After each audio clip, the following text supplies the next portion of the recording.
Hello, everybody, and welcome to the Great America Show. It's great to have you with us on this beautiful day in America. Thank you so much for spending part of your day, your evening with us. We always appreciate it. A programming note to start tonight, 9 p.m. Eastern Time. We'll be doing a live stream with Mark Mitchell of Rasmussen Reports. You can join us for that on Rasmussen's channel or the Great America Show channel on YouTube or Rumble, wherever you guys join us tonight at 9 p.m. Eastern for just another fun discussion with Mark Mitchell. It's always a fun one. So I'm not even sure what we're talking about yet tonight. I haven't spoken to Mark yet today, but we spoke for 2 hours yesterday, and we decided there's a lot going on for us to talk about. So that's tonight, 9 p.m. Eastern Time. We hope to see you there.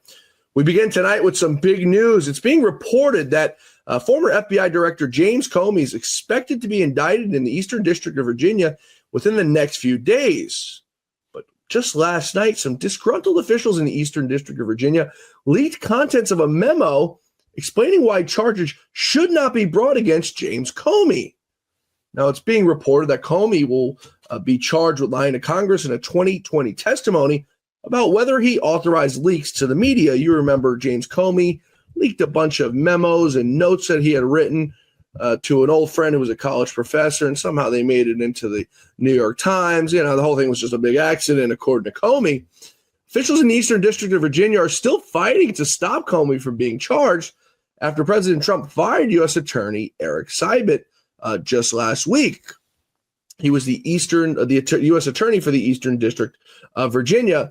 He was apparently fired because he refused to bring charges against Letitia James, James Comey, Adam Schiff, among other criminals. On Saturday evening of this past weekend, President Trump announced that he had appointed Lindsay Halligan, his personal attorney, who defended him against the Mar-a-Lago raid, you know, that unconstitutional raid. So he's now the U.S. Attorney for the Eastern District of Virginia. Now, with just days to go before the statute of limitations run out, of course, to charge James Comey for lying during a September 30th, 2020 testimony, Lindsay Halligan, that new U.S. Attorney for Virginia, is reportedly gearing up to indict Comey. Now, according to MSNBC and two sources familiar, they're saying that prosecutors are telling them and that the Eastern District of Virginia attorneys have presented newly sworn U.S. Attorney Lindsay Halligan with a memo explaining why charges should not be brought against Comey because there isn't enough evidence to establish a probable cause crime that was committed, let alone enough evidence to convince a jury to convict him. Justice Department guidelines say that a case should not be brought unless prosecutors believe it is more than likely they can win a conviction beyond a reasonable doubt. Well, I think it's pretty easy to figure out that James Comey has lied, and this is just one instance where James Comey is guilty as heck, when he's lied to Congress about leaking memos. Just read his book. I mean, if you don't want to read his book, you can check the excerpts of it. I mean, he's admitted, not flat out come out and said I lied, but changed the story 2 times. I mean, which is more than clear the guy's lying. He's a former FBI director. He's no fool. I mean, he may be a fool. He's no idiot. He knows what's going on. He knows what he did. So now this will be the first litmus test, I believe, for the Trump administration to finally hold these scumbags accountable. These people who destroyed America, who undermined democracy for 10 years, James Comey, the fake Steele dossier, the Russia P-tape, this will be the first test. And I believe President Trump, by putting Lindsay Halligan in there, is pretty adamant. You went after me for no crimes. We're coming after you now for crimes. And the Democrats and the Marxist lefts and the rhinos, they couldn't possibly think that after President Trump allowed Hillary Clinton to escape free in 2016, that he would ever do that again after what they did to him. Remember, Donald Trump took the high road in 2016 when he chose to let bygones be bygones and to not prosecute. Notice I said prosecute, not persecute. Not prosecute a former senator and former Secretary of State and leading candidate for the Democratic Party. He took the high road. He did what I think a man of someone who used to be friends with someone would do. Now, I don't agree with it. I think he should have prosecuted her. I think a lot of people out there think he should have prosecuted her for what she did. Benghazi, whatever, emails, you go down the list of what she's done. She's just another Democrat who's guilty of crimes, as it seems almost all of them are these days in one way or another. So he let her skate.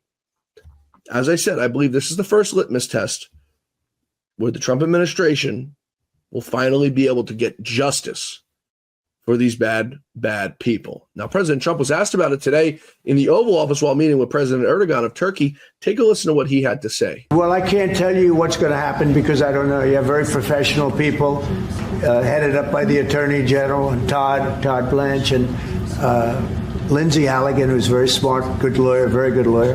They're going to make a determination. I'm not making that determination. I think I'd be allowed to get involved if I want, but I don't really choose to do so. I can only say that Comey's a bad person. He's a sick person. I think he's a sick guy, actually. He did terrible things at the FBI. And but I don't know. I have no idea what's going to happen. I think President Trump was being far too kind to James Comey, who's been a bad man. Just months ago, on his walk on the beach, he posted a picture of 8647, which means, of course, make Trump disappear in some way or another. Now, I guess it could be funny for some sick, demented people if the man's head wasn't really nearly taken off by a sniper. Then I guess maybe you can try to make light of it if you're a sick, demented person. But a former FBI, top of the FBI, thought it was funny because he didn't know what 86 means, right?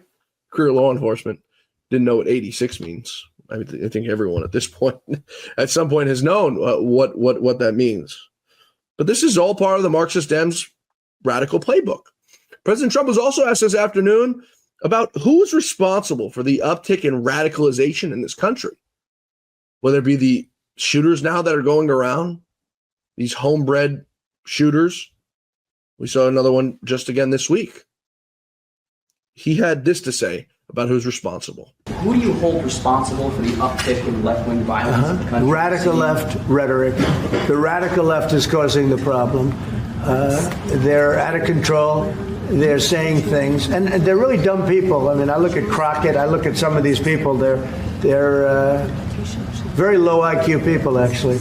But the radical left is causing this problem, not the right, the radical left. And it's going to get worse, and ultimately it's going to go back on them. I mean, bad things happen when they play these games. And I'll give you a little clue. The right is a lot tougher than the left. But the right's not doing this. They're not doing it, and they better not get them energized because it won't be good for the left. And I don't want to see that happen either. I'm the president of all the people. But the radical left is causing this. The radical left Democrats are causing this problem, and it gets worse. It gets worse, and it'll be a point where other people won't take it anymore, and that will not be good for the radical left, and we don't want that.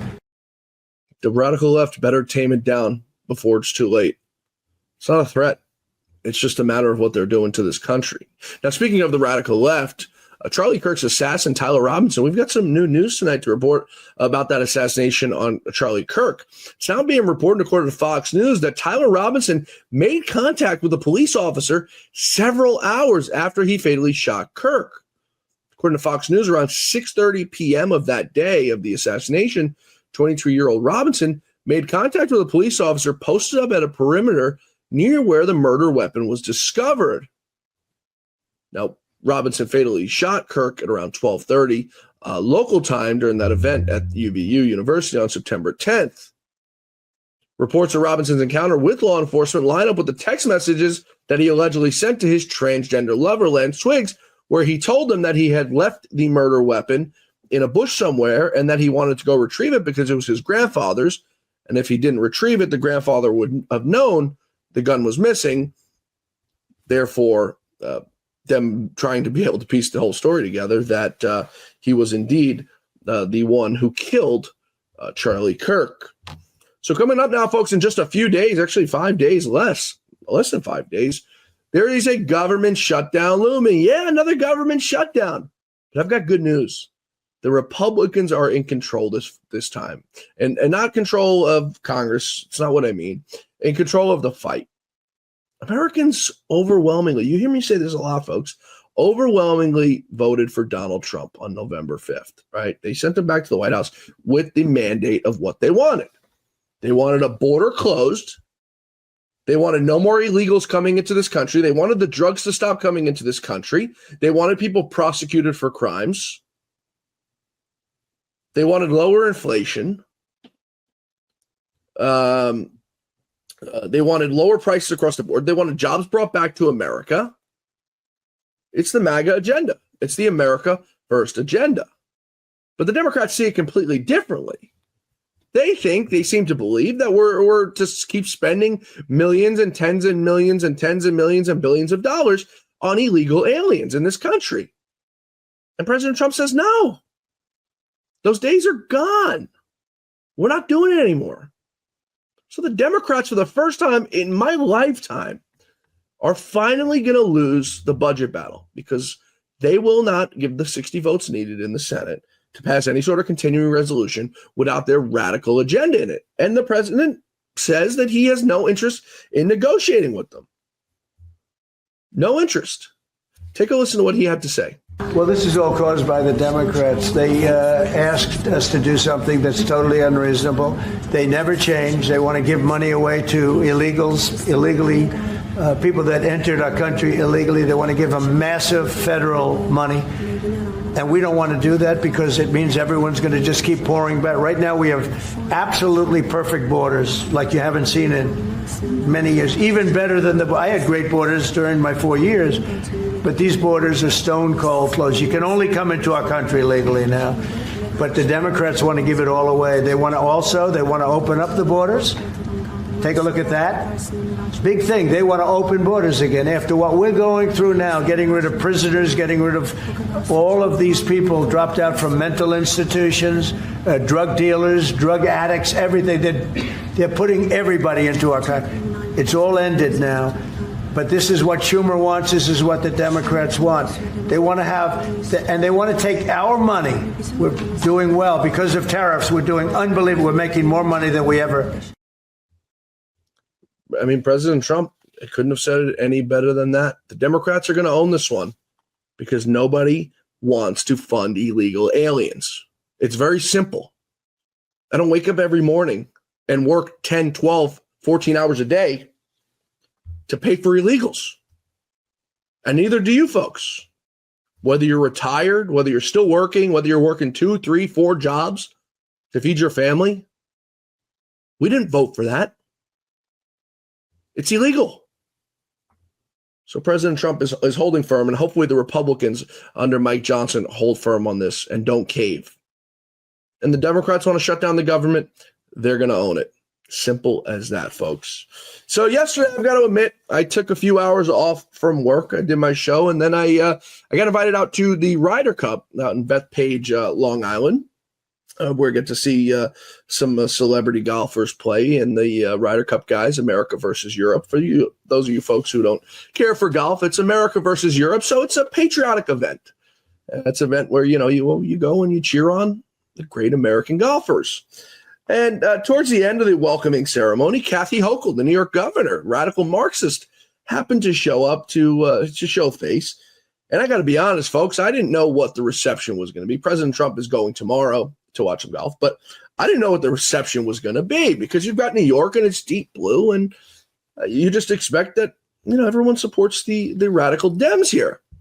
But it was quite a different experience, I got to say, than what I expected was going to happen.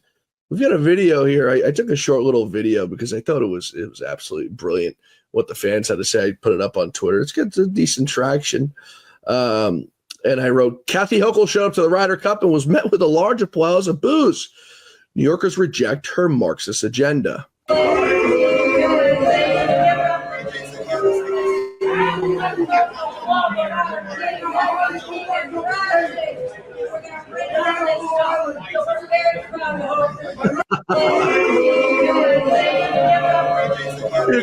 can hear some of the people there telling her to get out of Long Island. We don't want you here. A pretty conservative district where it's held, but just nonetheless funny. And the best part about it that I thought was most funny was I was sitting in a box, And the box next door to us was JP Morgan. So you'd think it's, corporate guys who, are more refined and they, don't really speak their views. But those guys are over there, to their credit, hurling haymakers, telling her to get the heck out of our state. We don't want you here. So it was a nice experience to see. And go America. It's time to beat these Europeans and take back what's ours. Folks, we're going to take a quick break here. On the other side of this quick break, we're going to be joined by one of my new favorite members. He's a freshman member of Congress. His name is Congressman Mike Haridopolos, and he's the chairman of the Subcommittee of Space and Aeronautics, sits on the Science-Based Technology and the Financial Services. I want to talk to him about what's going on. When you get this shutdown, is the government going to close? What's happening? But more importantly, there's a space race happening. America is going back to the moon reportedly in February of next year. Are there such thing as aliens? What's going on with these UFOs? What's happening with all of it? We're going to get his take on it on the other side of this, because I want to know. I want to know if there's aliens out there. I want to know if the UFOs are aliens, and what do these aliens look like? Is there extraterrestrial life, or are we being gaslit? So Congressman Mike Haridopolos joins us on the other side of this quick break, folks. Please stay with us. The Great America Show continues in just one moment. We will be right back, I promise. I'm excited to announce that we're having a huge sale on overstock and brand new products. For example, MyPillow Percale bed sheets, every color, every style, every size, only $29.88. Our Percale bed sheets are breathable, cool and crisp, and they're perfect for spring and summer. And check out Rev 7, the next generation of energy drinks. It tastes great, and it gives you energy all day with no jitters and no crashes. Best of all, it's actually good for you. And for a limited time, try our 3-pack absolutely free. So go to mypillow.com or call the number on your screen. Use your promo code to save 20% on our Rev 7 12-packs, or try our introductory 3-pack absolutely free. And our Percale bed sheets, all sizes, only $29.88. Twin size, full size, queen size, king sizes, all $29.88. Inventory is extremely limited at this price, so order now. Thanks, everybody, for staying with us here on The Great America Show. If you're joining us on Rumble, YouTube, Twitter, please be sure to drop a like, comment, subscribe to our channels. We're trying to grow over on YouTube and continue to grow our Rumble channel, as well as our massive audio audience. So if you could help us do that, we greatly appreciate it. If you are joining us on the audio version, please be sure to try to join us on Rumble and YouTube each and every night, 6 p.m., even if you once a week, twice a week. And a programming note, we'll be live tonight, 9 p.m. Eastern time, with Mark Mitchell on YouTube, Rumble, Twitter, either my channel or Mark's channel. So please join us for that. Congressman, a delight to meet you. Congratulations, your first term in Congress. Wish you all the best, and hope you become a rising star. It seems you are already, taking over a pretty big committee, taking on some pretty big headwinds in space and technology. So let's start there with what I guess everyone is fascinated with. We'll start with first the space race. America is announcing that by February, they're going to do a trip up to the moon, not necessarily on the moon, but a trip to show everybody that they can get to the moon, as sort of a poke in the eye to China. Where are we at with this? Can we even make it happen with NASA? That's sort of been obsolete. Well, we're making real progress. I mean, as you know, we're not just NASA anymore. We are also a commercial space world. Just a few years ago, we had to rely on the Russians actually to get their own space station. Now, of course, it's dramatically different with companies like SpaceX and Blue Origin, Airbus, others. There's really making real progress here, and their jobs are amazing here in Brevard County. A few years ago, we were very worried about our future. Now we're recruiting all types of people from around the country to come work here at Kennedy Space Center, because about every 2 or 3 days you see a launch. It's a remarkable thing. We're leading the world right now in space launches, but the Chinese, as you know, not only are in the game, but they also steal technology. Yep. They're doing all types of nefarious things out in space, on the commercial interests, let alone, of course, military. And it's the reason why we need to stay dominant in space, because if nothing else, it's the idea that we need and have GPS technology. If those satellites get knocked out, we go back to World War II technology, which is a radically different war. Right now, we have the upper hand, but we need to do everything in our power to keep that upper hand. Can you do me a favor and explain for the audience? Because I think most people, including myself for the longest time, believed space was just, guys in these white suits that looked like marshmallows jumping around, eating the space ice cream that you get from the candy store. But now, I guess as I've gotten older and I've learned a little bit, it turns out space is more of a national security issue than just guys hopping around in bubble suits doing very important things. Can you explain to the audience the importance of the Space Force, which the Democrats laughed about when Donald Trump launched it, the importance of the Space Force as it pertains to national security with China, who's no real friend of ours, in my opinion?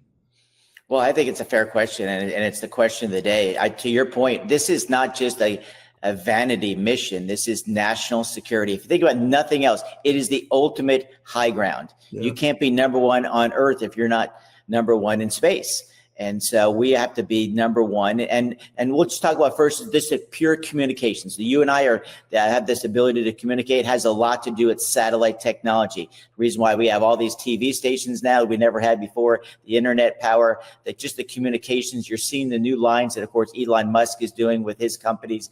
It's just a absolutely huge information superstructure that allows us to communicate instantly around the world with the quality we see today, which is simply not available years ago.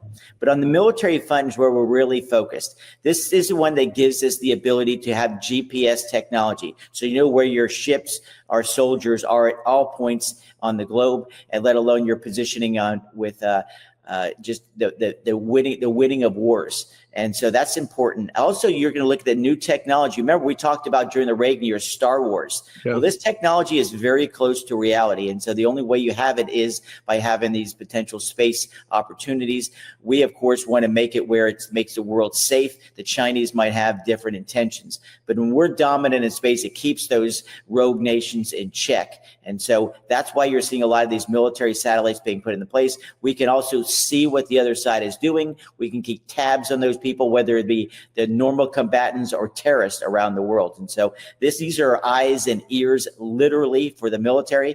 And we want to make sure that, God forbid, a Cold War turns hot, that we have every technological advantage over the bad guys using all the technology so that we save lives. And at this point, I think it's preventing wars.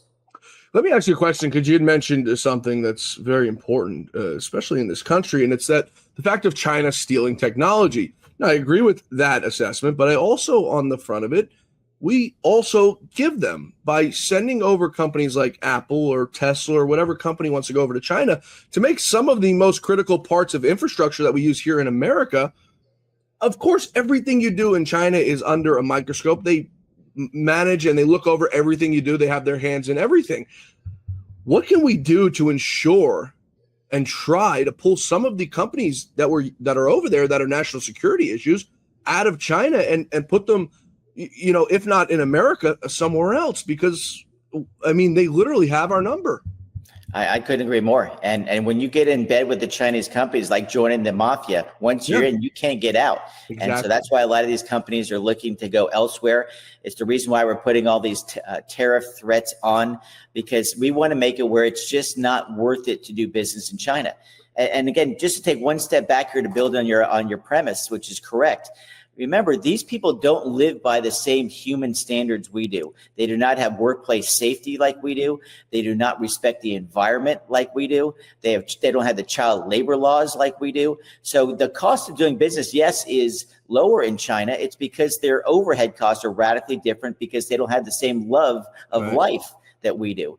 And then other part of that is that once they get the secret formula, they will copy it. And they don't have the same respect for property rights in China. As you know, they're a communist nation after all. And so once they get that technology, they don't care about the court system. They will do it, and they will exhaust, meaning they will delay, and you'll never get your day in court, and they will steal that technology from you. And so we're not playing with a level playing field here. It's the reason why the president's been so aggressive. We tried our best to bring China into the world of nations going back to the Clinton years, and they took advantage of that, let's just say, good-hearted intention that we all had. So this is why China needs to be called to heel, and why we need to be very careful about how they're doing all types of things with Belt and Road. This is where they're giving loans to other countries around the world, and once those countries default, they come in and extract wealth or extract lands from those countries. Yeah, you're absolutely right. What people don't realize is China relies on the rest of the world for everything. They can't do anything on their own. If the rest of the world shut them out, they literally can't produce a chicken on their own. They're just so lost, and all they know is stealing and manipulation. That if the rest of the world cut them off, there's nothing they could do. There's no threat anymore. So, sometimes things that seem so simple are so difficult for our politicians and our leaders in this country. While we're on the topic of space, Congressman, I want to talk as the Ryder Cup, as we were talking about the show, is here now. President Trump will be there tomorrow. One of my favorite golfers, Victor Hovland, he's talking about UFOs. His partner, Ludwig Arberg, is concerned because all Victor wants to talk about is UFOs. And now I want to talk about UFOs because we've seen them allegedly, apparently, over America. Were cited by multiple members of the military and different geographical things that just don't make any sense and defy all laws of gravity and everything that we're taught in science. What's going on with that? I mean, are we ever going to get any sort of insight? Are there aliens out there? Are there UFOs? Are the UFOs just from China? What's going on? Yeah, it's wild stuff. And considering the internet is undefeated right now, after 4 years of Joe Biden, everything's on the table. One of my good friends, Anna Paulina Luna, who you might know, of course, a fellow Congress member out of Florida. She's been on top of this issue. Before that, Marco Rubio, our Secretary of State, was also on this issue.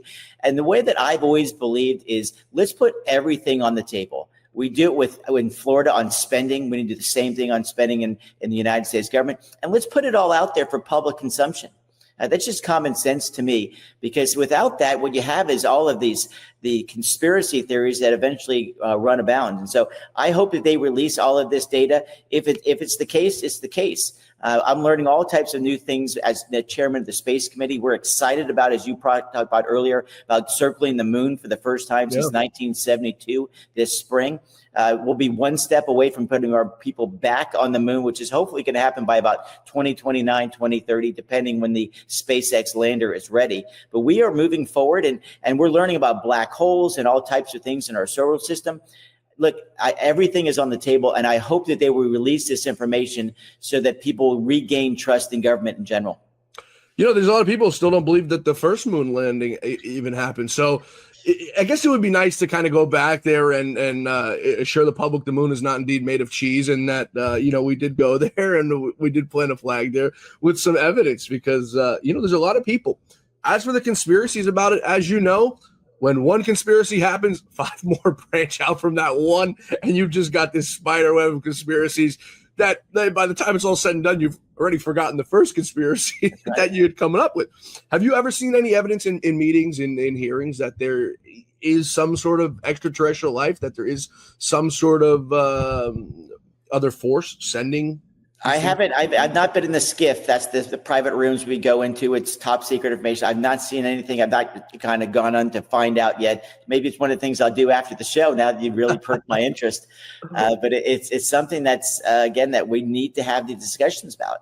But why do you think that the government is so secretive about it? Like what's the big deal? Shouldn't they be telling us, hey, if an alien lands in your backyard, this is what they're susceptible to.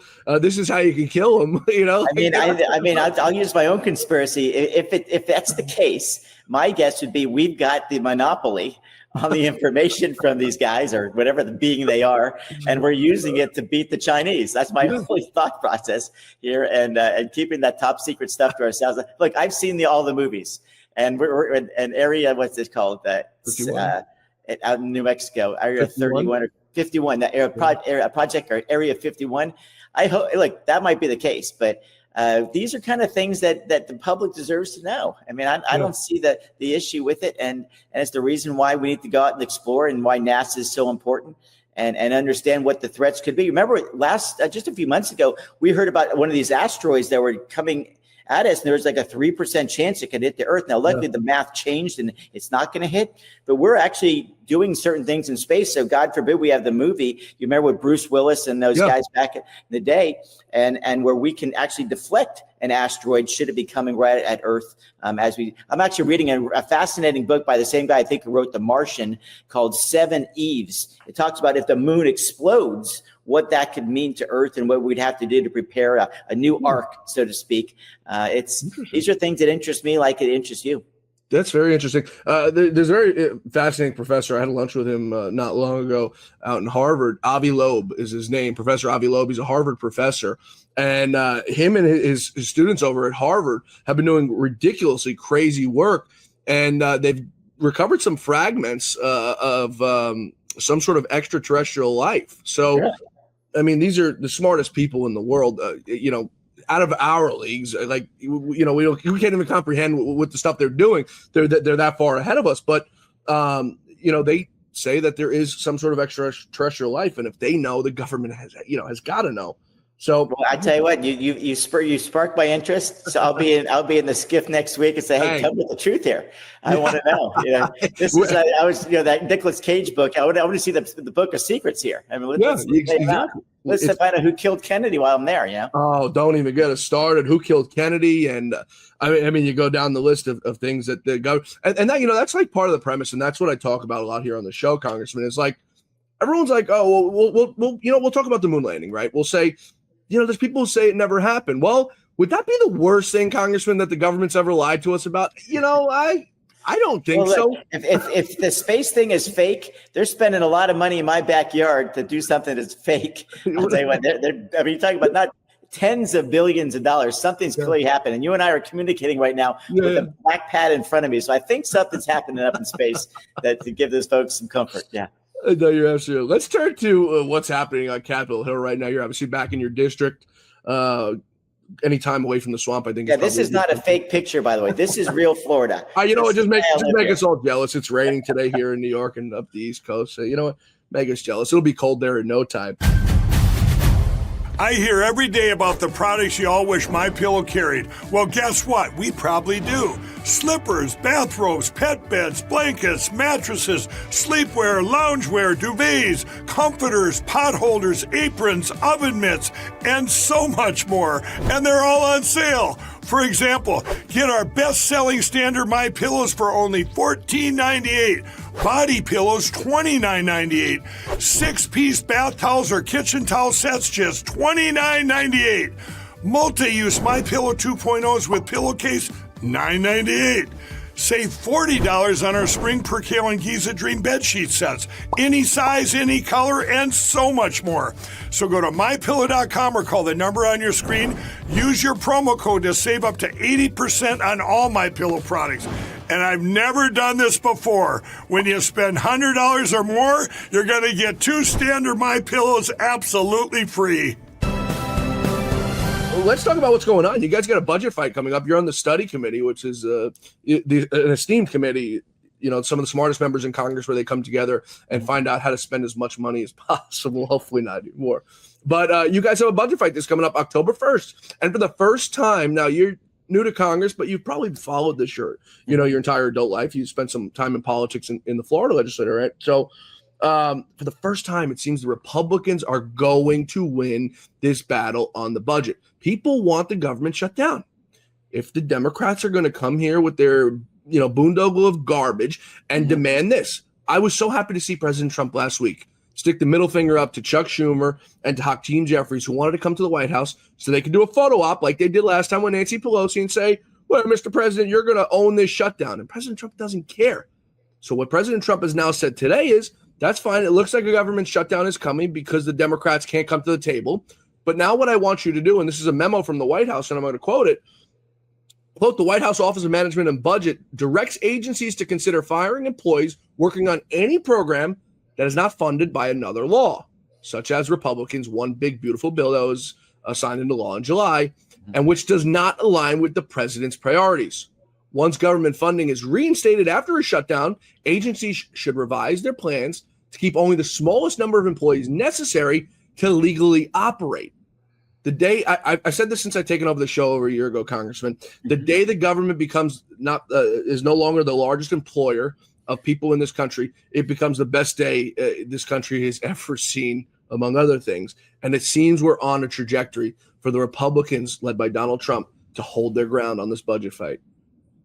Well, I think we need to hold our ground. I mean, what the Democrats are asking for is little like ransom. I mean, $1.5 trillion. And this is the same group of people a couple of months ago saying they're worried about the deficit. I mean, get a grip here. And it's like they think that the election of 2024 never happened. There was an absolute repudiation of the Democrat policies. And as we saw, huge inflation, embarrassment overseas, chaos on the border. We've actually solved the border crisis already. Inflation is in check. We saw today a 3.8% economic growth. We're finally, as we talked about earlier, telling China, you got to play by the rules. You're going to pay the price. I mean, we're showing the rest of the world that they literally came to the president's office and all lined up and begged him for help. I mean, it is a totally new positive world order. And the Democrats are saying, no, let's throw a monkey wrench in it and spend even more on the taxpayers' back.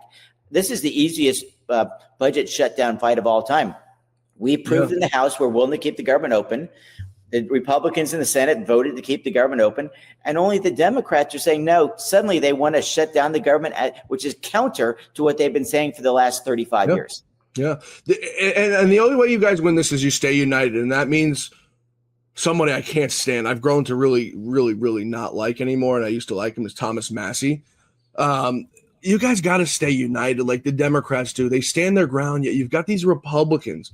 If you don't want to be a Republican, leave. I mean, go be a Democrat. Go be whatever you call an independent. I mean, there's no really such thing as an independent, but the only independent you got is Bernie Sanders. We know he's not really an independent. I think that's called a socialist. Yeah, exactly. Marxist socialist. How do you reel in guys like him whose ego have just gotten absolutely, I mean, and these are my words, not yours, of course, but I believe his ego has gotten so far out of control, and he's gotten this like alpha male complex where he wants to do everything he can to fight Trump, which obviously you can't afford right now with the Democrats just holding another seat in Arizona. I mean, the majority just got even slimmer. Yeah, we have an absolute micro majority right now. And when Thomas votes, which he has every single time, it really counts with the Democrats, we're in a very difficult spot. We can literally only lose one more vote. Sometimes I've seen it in Washington and Tallahassee, where I was served as Senate president. Sometimes people fall in love with finally getting romanced by the press. They love the idea that the entire press gaggles around them. They lean on every word, but all they're really doing is saying, hey, we love it. We have Republicans fighting Republicans. That's what the press wants. That's the best spectacle of all time.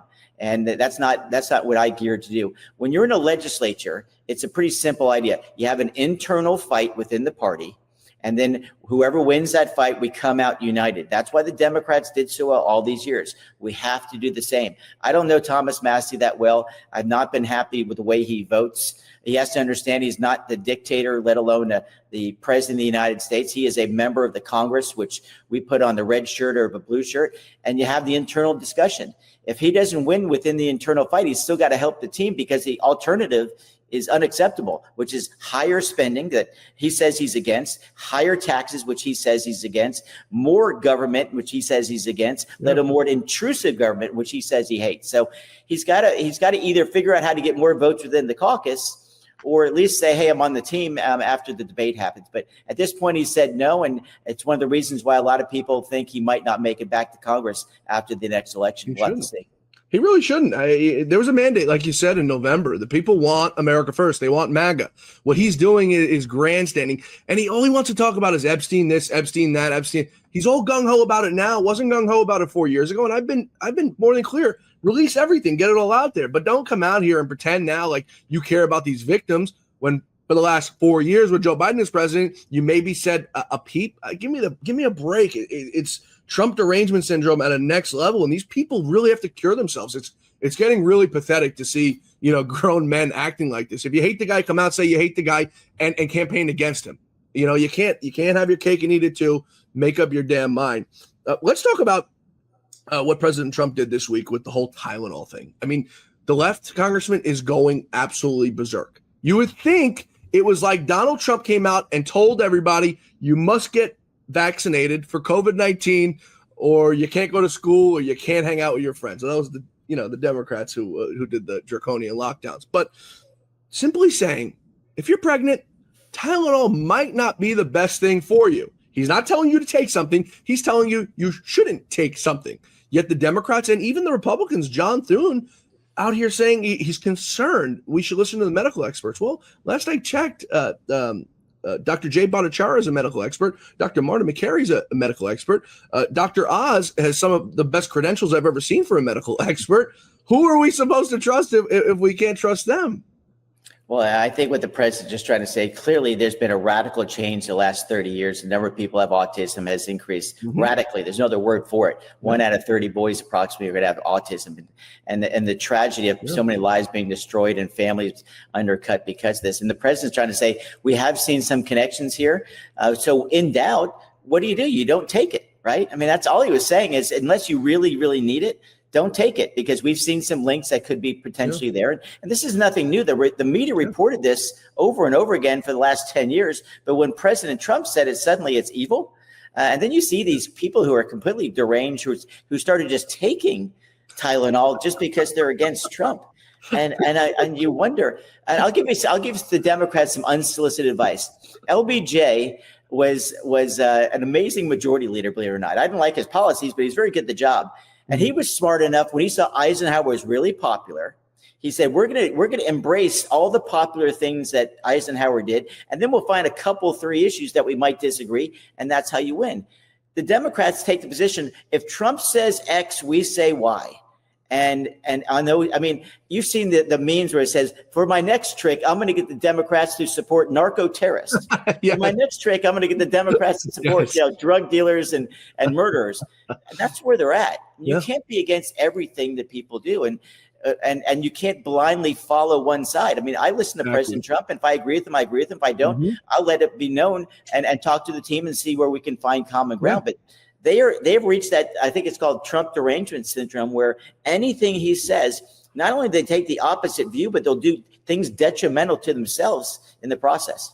Yeah, they say if you agree with somebody 100% of the time, there's a problem there. And, I agree with probably 99% of what President Trump does. There's things that I'll come out here and say I don't agree with him on. I didn't agree with him with the whole Epstein thing. I didn't agree with him on how he let China get away with killing millions of Americans. I'll come out here and say that. But when you got 99%, you, like you said, you work on the 1% or 2% or whatever, on where you can find common ground and where you disagree. That's America. That's the dialogue that we have, not going out and shooting somebody or assassinating somebody because you disagree with them. Instead of sitting down like a rational human being like you and I are doing and say, listen, this is where we disagree. This is where we agree, but let's meet here.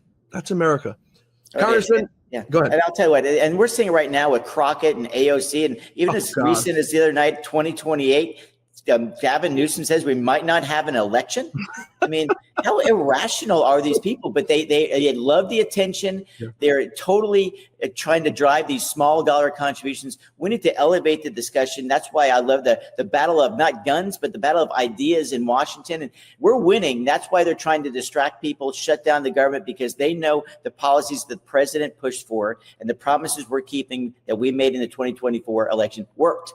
That's what they're afraid of. They know that their days are numbered because their issues are wrong, and they're trying to change the game. That's why they want to shut down this government. They want to try to find an issue to undercut a popular president who's growing the economy at 3.8%, who shut the border, gave tax cuts, and actually kept campaign promises. That's what they're afraid of. Everything else is a bunch of you know what. If people listening here don't believe what you're saying, they should go look at the congressional map and the election totals a few miles south of where you're sitting right now down in Miami-Dade County, and look at the Hispanic numbers of these people who have switched over to Donald Trump and the Republican Party in record numbers. There's no hyperbole about it. There's no myth about it. It's just the truth of the matter, because people have woken up to what the Democrats are serving, and they're serving a plate full of BS. And people are they've had enough. Gavin Newsom thing is hysterical. President Trump sending him Trump 2028 hats, trolling this man, and he falls for the banana in the tailpipe every single time. That's an old Beverly Hills cop. He's Lucy in the football, banana in the tailpipe. But I think he just loves talking to the press. It's the same victim that sometimes Republicans fall. And it's not just Florida, Texas, New Mexico, Arizona, all those southern cities are saying, I can't believe my own government would turn their back on me and not protect me against people who we don't even know who they are in this country. And these sanctuary cities, it's criminal. I mean, your job as an elected official, first and foremost, is public safety. We've turned around in Washington. We need to do the same thing across the country because it's a primary responsibility that we have as an elected official. Yep, they care more about the illegals than they care about the American people, and the American people finally see it, and the legal immigrants here finally see it, and we're all tired of it. Congressman, it was a delight talking with you today. As always on the Great America Show, you get the last word here. If you want to sell anything, if you got a new book coming we are out. selling the USA winning the Ryder Cup, right? We are going to win it this weekend. I'm psyched. One of my favorite guys is actually Bryson DeChambeau. Awesome. I think he's going to have a big weekend. And if those people want to follow me, I hope you put it up. It's just Mike Haridopolos. I'm on Twitter, Facebook, Instagram, all that good stuff. But we think that the power of information is so important, and it's the reason why we want to put all the government spending online. It's one of the bills I have.